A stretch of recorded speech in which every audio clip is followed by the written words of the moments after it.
առավոտյան ուժայինները արդեն ներխուժել էին Լևոն Քոչարյանի բնակարան, նրանց պատկանող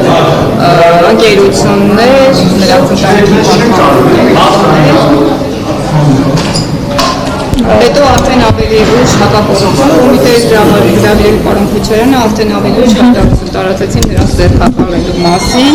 հավանաբար նաև կալանքի երևի թե միջնորդություն կներկայացվի, ինչպիսի մեկնաբանություն կտա հաշվի առնելով երեկվա Նիկոլ Փաշինյանի զրույցը, բարձրացրած հարցերը եւ այսօրվա գործողությունը։ Դուք պատասխանը ձեր հարցի մեջ ըստ էության ձևակերպեցիք, դուք լսեցիք երեկվա նրա ուղերձները դատաիրավական համակարգին եւ սա առաջին դեպքը չէ, երբ քաղաքական իշխանության հրահանգով իրավապահ մարմինները համապատասխան գործողություններ են սկսում։ Ես սա գնահատում եմ այդ նույն շարքից, ամեն ինչ արդեն այնքան ակներև է եւ այնքան պարզ է, որ ինքներդ ամեն ինչ տեսնում եք։ Տիկին Ղարամանյան, երեք ձեր ֆրակցիան ի նշան բողոքի հերթական անգամ դուրս եկավ նիստերի դահլիճից, երբ վեհափառի անունը սխալ հնչեցվեց եւ այսօր հետ եք վերադարձել, դա նույնպես շահարկման առիթ է տալիս ԿՊԱ-ականներին, ինչով է պայմանավորված ձեր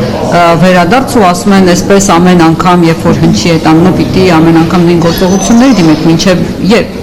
Գիտեք, ես չեմ մեկնաբանի այն թե ԿՊԱ-ականները ինչ են ասում, իրենք ամեն բան կարող են ասել, բայց մեր հասարակությունը, մեր ժողովուրդը տեսնում է, թե ինչպիսին է իրականությունը եւ կարծում եմ սեփական դատողություններն ու վերլուծությունները անելու կարողություն ունի, ինչ վերաբերում է մեր վարքագծին, այո, ամենայն Հայոց կաթողիկոսին ավազանի անունով դիմել եմ, մենք համարում ենք մեր հոգեվոր կրոնական զգացմունքները վիրավորող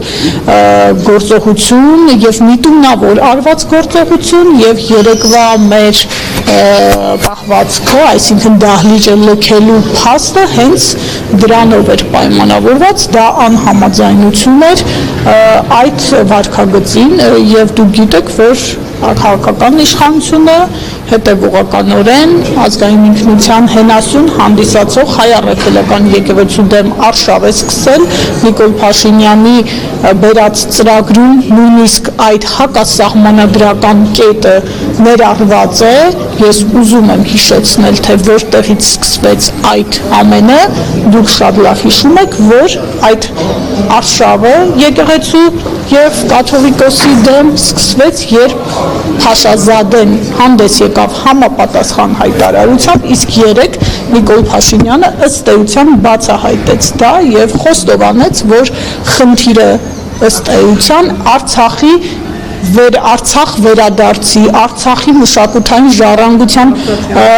պաշտպան թույլ տվեք ավարտել, Արցախահայերի վերադարձի մշակութային ժառանգության պահպանության խնդիրները հայ առաքելական եկեղեցու կողմից բարձրաձայնելն է եւ դուք հիշում եք, որ այդ արշավի մեկնարկից առաջ Շվեյցարիայում ամենայն Հայոց կաթողիկոսը հանդես էր եկել հենց այդ օրակարգով, այսինքն սա էլ արձանագրենք, այնինչ տեղի է ունենում եկեղեցու շուրջ, դա եւս արտաքին օրակարգի սպասարկում է եւ մեր ազգային հենասյուները խարխլող մի արշավ է։